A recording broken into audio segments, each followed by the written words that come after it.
بسم الله والصلاة والسلام على رسول الله محمد صلى الله عليه وسلم. اللهم اشرح لي صدري ويسر لي أمري واحلل عقدة من لساني يفقه قولي. السلام عليكم ورحمة الله وبركاته. walaalaha qaaliga channelkan ku xiran kulli waani wada salaamay salaan kal iyo laabta ka soo baxday kullina ilaahay casa wajal waxaan iga baryayaa farxad iyo caafimaad adduuniya iyo aakhiro. maanta hadda waatana coach Marian way soo laabatay waana ka raali noqon doontiin maqnaashahaygii badnaa, laakiin hadda waatana waa soo laabtay insha Allah. khayr badanna waa sida biidni illaahi tacaala. maasha Allah haddaan sii wadana insha Allah taxanaheennii oo ku saabsanaa mafaatiix ilfaraj. dad badan baa dhahay mafaatiix ilfaraj maxaa laga wadaa Soomaaliga? waxaa laga wadaa furayaasha dhibka looga baxo. ibn aadan kasta ilaahay casa wajal adduunyadan waa daarul imtixaan, daarul ibtilaa. qof kastaba khasab mar unbaa ku imaan doonta imtixaan ama wax oo maxaa la yiraahdaa sabrkiisa lagu imtixaanayo. marka maxaa kaa caawini kara dhibkaas ama imtixaankaas maraysid inuu ilaahay kuu fududeeyo? طبعا وإنا إلهي نقضو إلهي نقشديس أم إلهي لو نقونايو وحيالا بدن بكا عاونس especially مركا any type of crisis مريسيد. مركا مفاتيح الفرج تحانهيني هوري وحا اوغا سو هادلناي استغفارتا يفائدوين كيدا قصدا كسابسن لا حول ولا قوة إلا بالله يوحا كسو هادلنو كالي صلي النبي عليه الصلاة والسلام كون صلي النبي عليه الصلاة والسلام. وحا نور ديمون لبا كالي قيام الليل iyo suuratul baqara. marka maadaama muddo dheer maqnaa haddana soo laabtay alxamdulilah waxaan jeclaaday ina suuratul baqara inaan ka bilaabo because suurad aad iyo aad qalbigayga ugu qaali ah waaye. waana jeclaan lahaa wanaageeda iyo faa'iidadeeda iyo qisado badan oo cajiib ku saabsan dad badan oo daawimay oo markasta akhrin jiray suuratul baqara waxyaalihii la kulmayna arkeen. marka insha Allah mar kale waxaan ka hadli doonaa qiyaamul leylka. suuratul baqara hadaa maanta insha Allah falanqeeno oo uga hadalno yani si oo kamid ah waxyaalaha markuu ibn aadanka crisis ama dib ku dhaco waxyaaluhu ilaahay casa wajal oo maxaa la yiraahdaa ugu noqon karo oo yani ka caawini kara biidni illaahi tacaala dhibkaas haysta inuu ilaahay casa wajal faraj u keeno. ama xitaa khasab maaha inay dhibaato ku haysato asa caada ama asa cibaado ah markasta jeceshahay inaad samaysid oo ilaahay ugu sii dhawaatid. waxaa kamid ah qur-aanka oo dhan akhriskiisa. qur-aanka oo dhan waa mubaarak. qur-aanka subxaan allah waa nuur wa shifaa iyo raxma.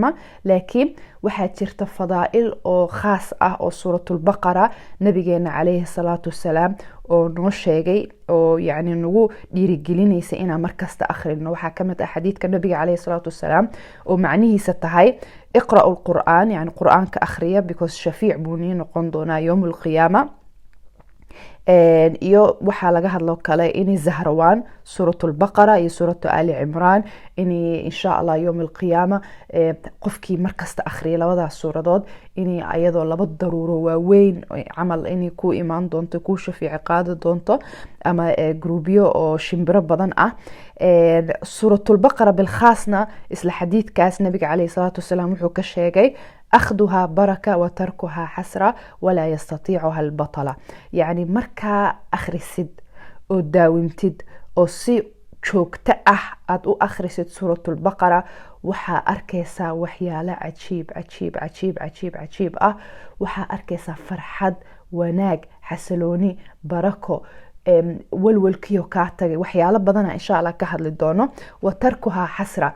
مركا انتاد أبرتي inaad akhrisid markaste oo daawimtid wanaageedii iyo kheyraadkeedii aragtida markaas hal mar oo yani adii fatrad kugu imaato ama muddad aad akhrinin oo sidii markii hore aad u akhrin jirtay waad ka shalaynaysaa. shalay baa ku imaanaya waana dareemaysaa yani inii noloshaada subxaan allah suuratul baqara inay ka maqanta waad dareemaysaa. dadka weliba oo markasta daawimo suuratul baqara taas aad iyo aad bay u arkaan oo u dareemaan inay markii iska dhaafaan adi maalmaha ama bilaha iska dhaafin suuratul baqara xalkoodii inuu ka daciifay sidii markii hore oo markii akhrin jireen suuratul baqara barakada way sii badneed.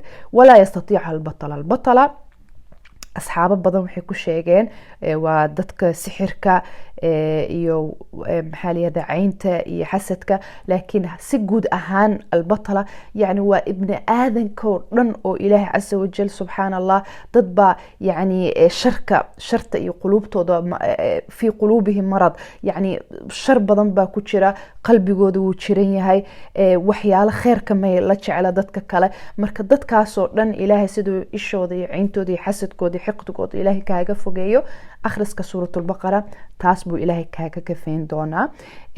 labada aayadood oo ugu dambeysa suuratulbaqara, nabiga caleyhi salaatu wasalaam wuxuuna dhahay qofkii akhriya fii leylatin kafataah, qofkii hameen akhriya ayadaaba kaafiya, waxay kaa kafeynaysaa shar kasta, nooc kasta shar ibni aadan, shar shaydaan, shar jinni, shar nooc kastuu yahayba ilaahay casa wajal wuxuu kaaga dhigayaa, ilaahay protection buu kaaga dhigayaa, wuu kaa ilaalinayaa, wuuna ku xafidayaa. suuratulbaqara asraarteeda iyo wanaageeda iyo qisada aada iyo aada u macaan baa ka buuxa. qisada nebi aadam calayhi salaam, qisada nebi muuse, qisada nebi ibraahim iyo qisooyin badan oo subxaan allah aada iyo aada u qurxoon. waxaana jeclaan lahaa insha allah tacaala inaa mar waan keeni doonaa insha allah videoyo ama podcastyo maqalayaal badan oo ku saabsan suuratulbaqara, marna aayadaheeda aan mor sii falanqeynayna, marna qisado oo dad oo maxaa la yidhahda suuratulbaqara kheyrkeedii arkay, wanaageeda sidii noloshooda isku bedeshay. insha allah taasna waa nala wadaagi doonaa bilmustaqbal alqariib biidni illahi tacaala. waxyaalaha aniga khaasatan aan usii jeclaha suuratulbaqara اسم الجلالة، يعني إلهي عز وجل مقعيسة الله، أو لبا حديثي بدن لو شيء مقع الله وحلقة يابا إنه اسم الله الأعظم، مقع إلهي وين أو عظيم سن إنه يهي بعلقة يابا إلهي بأوك مقع الاسم الله الأعظم، لكن علماء بدن باوحي رجحيسي إنه يهي اسم الله. مركا سبحان الله اسم الله وسورة ugu badan quraanko dhan oo magaca ilaahay casa wajal ugu badan oo ku soo aroortay. ayadaha suuratulbaqara waa 286.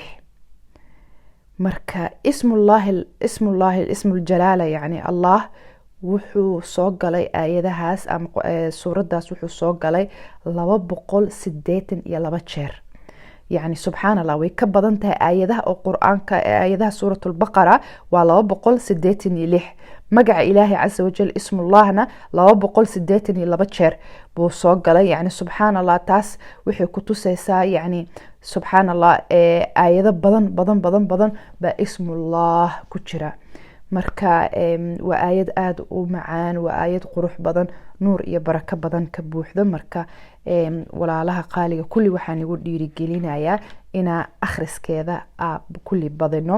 khasab ma aha in yani xadiid kusoo aruuray inuu la dhahayo maalin kasta hala akhriya ma jirto. 3 maalmood nabiga calayhi salaatu wasalaam wuxuu dhahay qofkii 3 maalmood akhriya gurigiisa shaydaan ma soo galo. marka taas unbaa inta jeer la akhriya xadiid oo saxiixa oo sunnada iyo qur-aanka kasoo aruurtay, xadiidkaas unbaa jira. qofkii akhriya 3 maalmoodba suuratulbaqara gurigiisa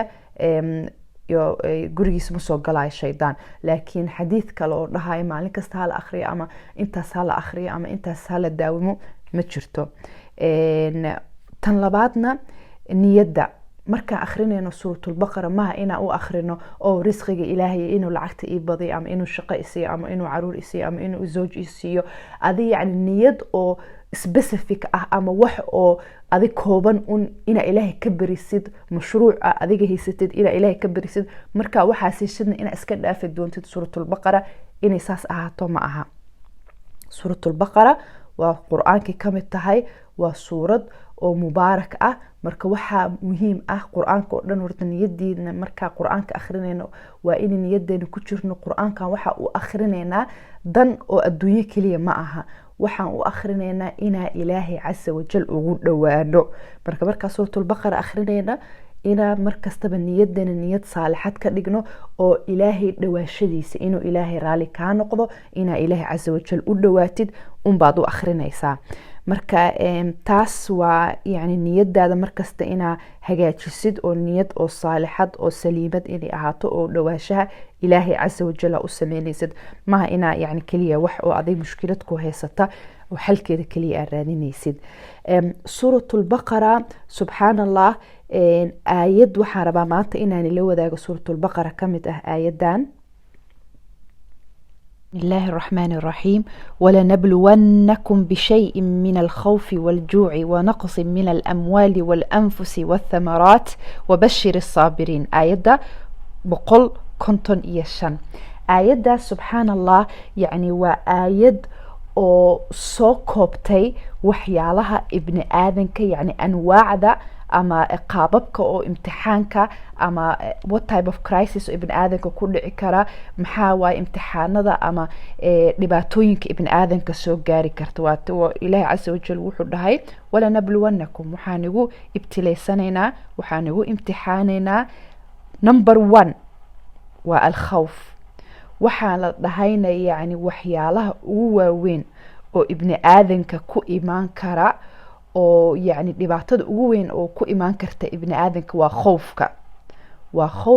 waa baqashada oo soo hoosgelayso baqasho oo anxiety, walwal, walbahaar, naxdin iyo waxyaalahaasoo dhan. haddana yani waqtigana hadda ku noolnahay, casrigana ku noolnahay, waxyaalaha ugu waaweyn oo ibni aadanka gaalo iyo muslimba heesta waayo waa naxdin, baqasho, anxiety, walwal, walbahaar iyo maxaa la yiraahdaa oo depression iyo psychological disorders kalena xitaa sii wadaagaan. ama haddii baqashadaas ay xad ka dhaafto oo phobia ay sii noqoto, waxyaalo badan ee ibni aadanka dhib oo psychological dhib ee u keeni karto. marka subxaan allah baqashada waxay ka mid tahay dhibaatooyinka ugu waaweyn oo ibni aadanka oo ku dhici kara, because markuu ibni aadanka maskaxiyan iyo nafsiyan baqdin ku jirto, taas waxay saameynaysaa khalal ama dhibaatooyin oo jirkiisana u imaan doona.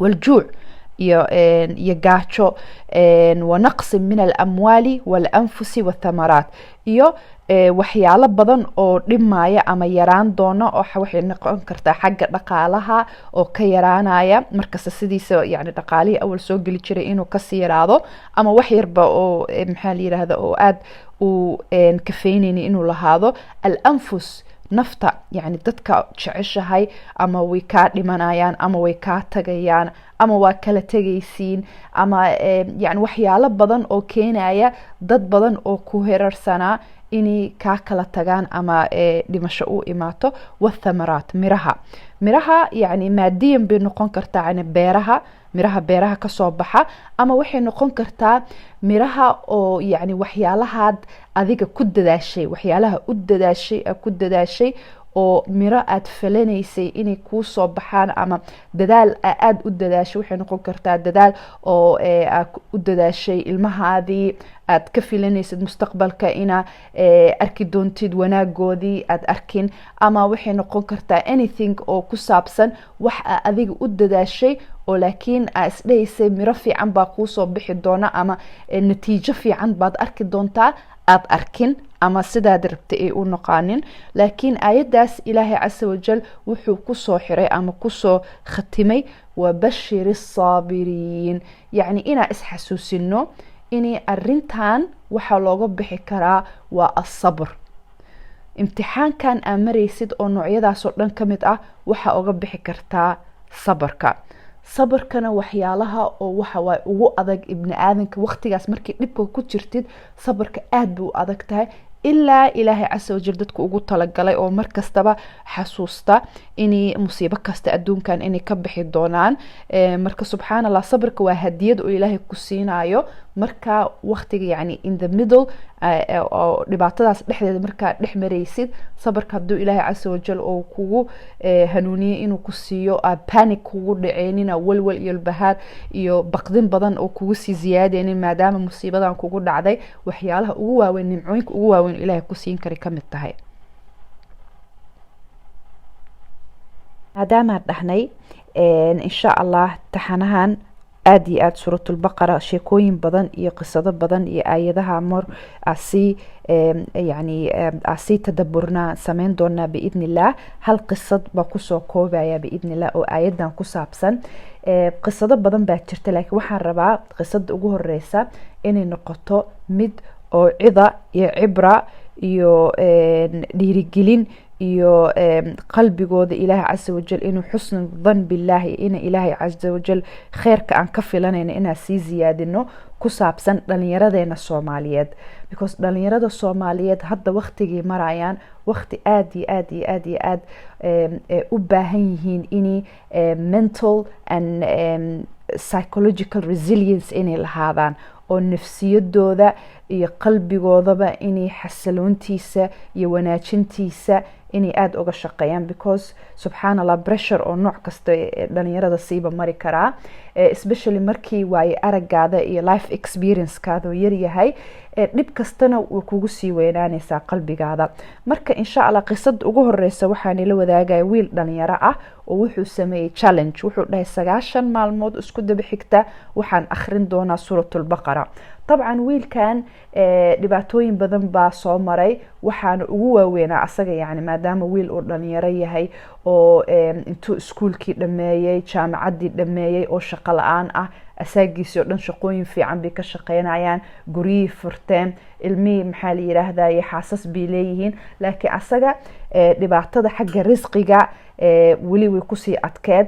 taasna wixii ka dhigtay qof oo xoogaa yar mustaqbalkiisa wuxuu u arki jiray si mugdi ah inuu albaabada oo risqiga inuu u furman doonin, maxaa la yiraahdaa wax kastaba wuxuu u maleyn jiray inay mustaxiil inay tahay, yani wax oo waxyaaluhu jecel yahay, shaqaduu jecel yahay iyo meeshuu jecel yahay iyo risqiguu jecel yahayba inuu heli doono. taas wixii la ahayd riyo oo aad iyo aad u fog.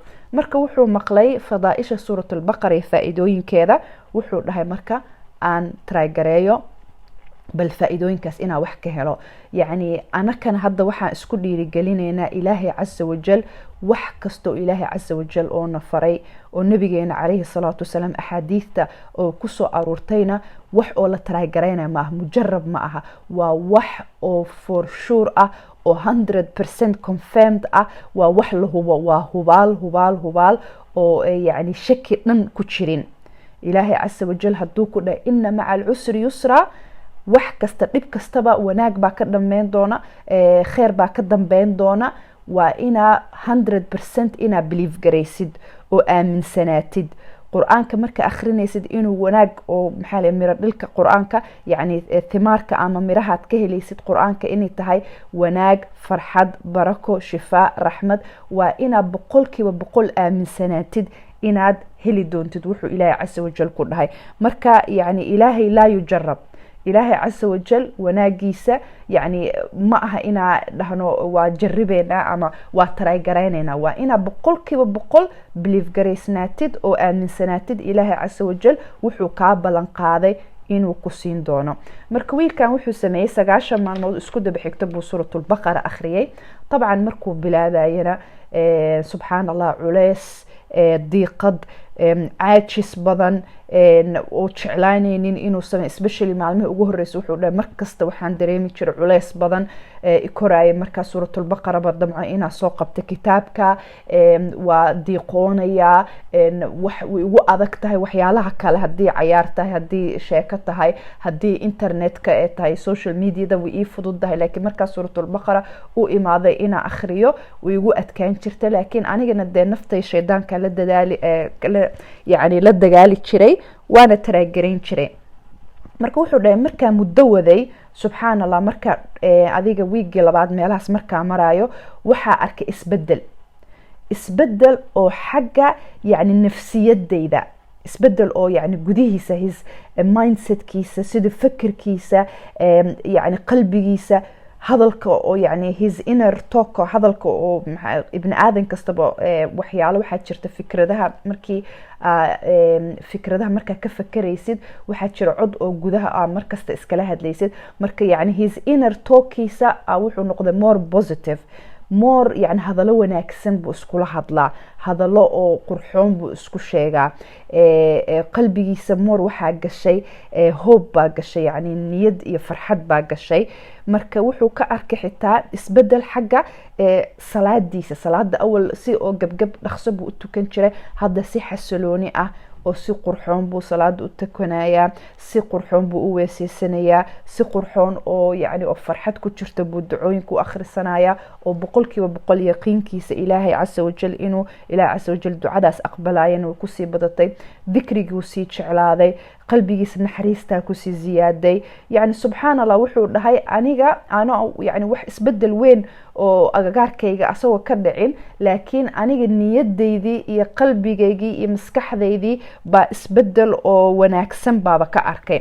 subxaan allah. marka wuxuu dhahay waxaa kalena oo ciladahayga waxaa ka mid ahayd, wiilkaas wuxuu dhahay waxaa haysta wax loo dhaho insecure attachment, yani tacalluq oo maxaa la yidhahdaa, yani ibni aadan kale baan markaste baa isku yani isku haleyn jiray, oo xagga shaqada yani qof inuu igeey shaqada oo waasta inaa helo, qof inuu maxaa la yidhahdaa waxaas iga caaw, yani ibni aadanka baa markasta waxaas dhihi jira ayakaa wax kuu taraaya, qofkii oo shaqo fiican haysta ama qofkii magac fiican haysta ama qofkii jago fiican haysta baa waxaas dhihi jira qofkaasaa wax kuu taraaya, qofkaasaa wax kuu keeni kara. marka tii ilaahay casa wajalna waa ilaaway inuu ilaahay casa wajal asaga musababul asbaab inuu yahay, sabab kastaba ilaahay inuu casa wajal oo yani gacantiisa kun fayakun inay wax kasta ku tahay, taasi maskaxdeed way ka baxsaneed. markaa suuratulbaqara aan bilaabay inaan moor akhriyo, waxaa bilaabatay inaa ibni aadan inaan gartay oo dareemo ibni aadan kasta horta inuu daciif yahay, ibni aadan kasta wax kastuu kaa balan qaadaba inuu awfin karin, because waa qof daciif ah oo laa xawla lahu walaa quwa, wuxuu awood haysto iyo wuxuu yani xoog haysto iyo tabar haysto ma jirto ilaa ilaahay inuu kuu sakhiro. waxaan ogaaday yani ibni aadankasi khalqiga ilaahay oo dhan inay junuud musakhara inay tahay, yani junuud oo ilaahay casa wajal oo asaga kuu sakhirin karo inay keliya yihiin, oo ibni aadan gacantiisa inaa wax ka filin, oo laakiin ilaahay casa wajal xaggiisa inaa risqigiisa ka raadsado. marka yani waxaa kusii badatay qalbigiisa iimaan iyo atacalluq billaah casa wajal, inuu ilaahay xarigiisa iyo inuu yani maa shaa allahu kan wamaa lam yasha lam yakun, wuxuu ilaahay casa wajal rabana way dhici doonaan, wuxuu rabayna ma dhicin doono. imtixaan kaste, qof kasta oo yani rejection kaste, ama qofkii wax kuu diida, qofkii wax kaa daahiya, wax oo qadar ilaahay ka socoto waayo, wax oo ibni aadankan oo asaga gacantiisa ku jirta ma jirto, wax kastaba umuurahoo dhan ilaahay casa wajal gacantiisa ku jirtaa. marka yani fikirkiisii baa wuxuu noqday fikir oo ilaahay casa wajal kusii xiran oo xusnu dhan billaah. marka wuxuu dhahay subxaan allah, markii oo la marayay bishii ugu dambeysay oo 3 bilood waaye, 9 maalmood 3 bilood, wuxuu dhahay subxaan allah subxaan allah, markaasaa mucjisadii ugu weyneed baa dhacday. waxaa dhacday jaamacaduu dhameeyey inay wasaaradda sacuudiya waaye sheekadan, marka wuxuu dhahay jaamacadda ani ka baxay oo ka qalin jabiyey. طبعا dadka khariijiinta listiga graduateska meeshaas uu ku taalaa iyo informationkoodii detailskoodii alumniga. markaas waxaa dhacday wasaaradii oo rabay inuu ka shaqeeyo, meeshuu rabay inuu ka shaqeeyo, wasaaradii oo dowladda oo jeclaan oo aad u jeclaa mansib ama position oo aad u jeclaan jiray, wasaaraddaas laftirkeedii baa jaamacaddiisii la soo xiriirtay. waxay dhahday jaamacaddii baa la soo xiriiray, human resources baa u baahannahay, dad oo shaqaala u baahannahay oo takhasuska maadadan dhameeyey, marka please mana siin kartiin suggestions ama dad aa isdhehaysiin oo maxaa la yidhahdaa maadadan si fiican u dhameeyey oo ka qalin jabiyey baa u baahannahay inaan yani shaqo gelino ama shaqooyin siino. 5 qof bay jaamacaddii magacyadoodii usii gudbisay wasaaraddii sidii ka dalbatay. 5tii qof wuxuu dhahay anaa ka mid ahaa, anoo maalin meel iska fadhiyo oo waxbana filanaynin, subxaan allah haba lisoo waca wasaaraddii exactly aan rabay, aan markastaba CV-gayga iyo warqadahayga u dirsan jiray, ayakaaba isoo wacay waxay dhaheen recommendation baa ka helnay jaamacadaada iyo takhasuskaadii marka kaale noo imaaw waa ku aqbalnay imtixaankiina markuu maray interviewga markuu maray isla markiiba waa la qaatay yacni subxaanallah after 3 bilood wiilkii oo ku bilaabay suuratul baqara before that asagoo shaqo la-aan ah asagoo niyadda jaban tahay asagoo marna isdhehaynin filanaynin shaqadii oo yacni iyo dream job aa heli doonta isma dhehaynin laakiin subxaan allah ina allaha calaa kulli shayin qadiir ina allaha calaa kulli shayin qadiir ilaahay casa wajal wax kasta wuu awoodaa kownkan iyo qoraxda iyo cirka iyo buurahan iyo dhulkan oo dhan ilaahay casa wajal khalqay ma waxa ku adag oo yacni u awoodin inuu wax yar ibni aadan subxaan allah oo wax yar u baahan inuu u kabin ama siinin طبعا wuu awoodaa ilaahay casa wajal khalqigiisii ibni aadankaas khalqigiisii buu awooda maxaa u malaysaa wax yar baahi yar haysa ama risqi ama meel oo adiga shaqooyin ama waxyaalo oo u baahan yahay ibni aadankaas wax kasta ilaahay wuu awoodaa laakiin anaka subxaan allah sometimes markaan aragnay adduunkan markaan israacsiino adduunkan baa nala sii weynaanaya sida la dhahay psychologiga waxaa la dhahay what you focus on grow waxa adiga xoogga saartid ba kugu weynaanaya haddaa qalbigaada saartid adduunkan wax kastaba waa adag tahay adduunkan wuu adag yahay maxaa la yidhaha shaqooyinkii wanaagsanaa in la helo waalidiin badan baa markasta iyo dhalinyaradaba oo markasta ka walwala shaqo fiican wiilkayga ma haysto guriguu fadhiyaa gabadheedii gurigii fadhidaa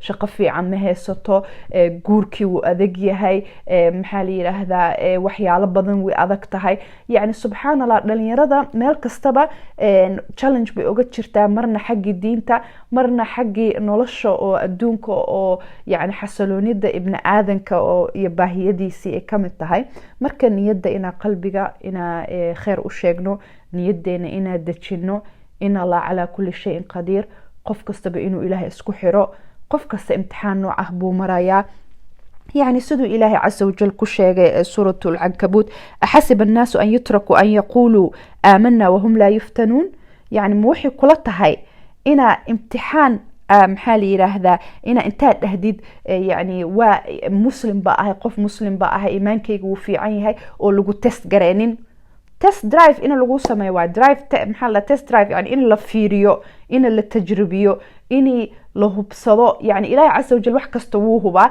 laakiin adiga naftaada xitaa adaa iimaankaada dareemaysid inuu daciif yahay mise inuu qawi yahay marka imtixaan martid marka kale waxa laga yaabaa salaadaada si fiican u tukanaysid waxyaalahaadii laga rabay iyo daily life inaad sameynaysid laakiin markuu imtixaan imaado markaas ogaanaysa qalbigaada yani xaaladiisa ma hooseysa ma koreysa iimaankaada maxaa la yiraahdaa sabirkaada markaas aad xitaa laftirkaada muraayad isku fiirin kartaa marka subxaan allah dhalinyaradeenna u sheegna kheer in allaha calaa kulli shayin qadiir ilaahay wax kasta wuu awoodaa laakiin adi waxaa lagaa rabaa inaad dadaashid oo ilaahay dikrigiisa salaadaada inaad wanaajisid waxyaalo kastoo ilaahay ku faray inaad samaysid waxyaalaha shaydaanka iyo fitnada ka socota meel kaste يعني ظهر الفساد في البر والبحر الدونكي especially هذا social media ده يعني فتنة ugu weyn بكمية dhalinyarada Soomaaliyeed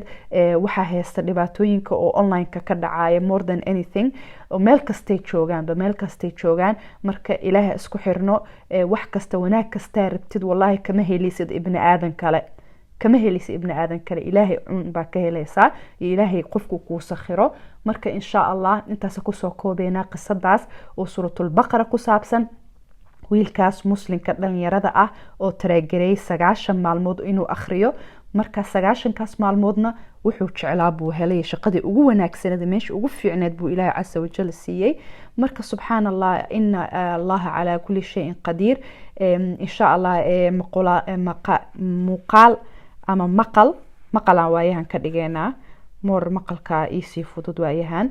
marka insha allah maqal kale oo wanaagsan oo ku saabsan qisad ama suuratulbaqara aayadaheedaan soo qaadan doonaa biidni illahi tacaala.